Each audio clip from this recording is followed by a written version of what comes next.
Year 8 Linear Equation Exam Practice Question 4. Find the values of the variables. So the first one here is we know we've got a perimeter of 40. We know this side is 2x, which also means this side is 2x. And also means that this side is 4x. So when we're talking about perimeter, we need to add all the outsides together. So I've got 2 lots of x, and I'm adding another 2x. And I'm adding 4x, and I'm adding 4x, and our nod equals 40. Now straight away I just need to think of how much am I adding up? Well, 4x plus 4x is 8x, 8x plus 2x is 10x, and 10x plus 2x is 12x. So that gives me 12x is equal to 40. So to find out what x is, the first thing I need to do is get it by itself. So I need to divide it by 12, which means I divide 40 by 12.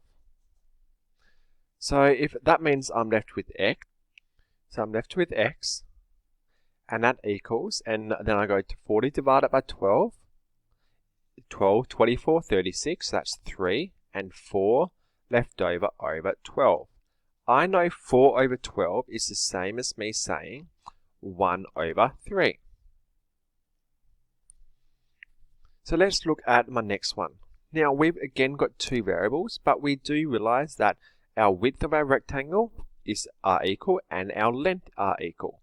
So straight away that gives me 2 equations. The first equation is 4q minus 1 is equal to 12. And then the second equation is 70 minus 3p is equal to 25. So the first step of the first equation is we need to get our constants onto one side. So that means I'm adding 1 to both sides.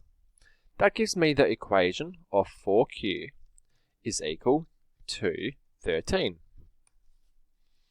Likewise, I want to get q by itself, so I need to divide by 4. So I divide 13 by 4. Now that gives me q, and there are 3 4s in 13, and that gives me 1/4 left over. So q is 3 1/4. Likewise with p.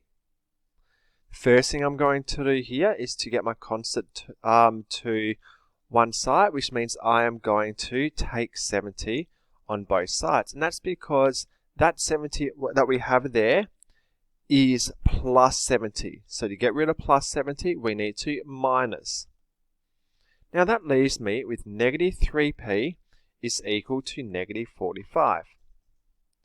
To get rid of the negative 3, it's timesing. We need to do the opposite, which is divide by negative 3. So that means if I divide by negative 3, I am left with p. And if I divide negative 45 by negative 3, a negative is a positive. And 45 divided by 3 is 15. So that gives me p equals 15.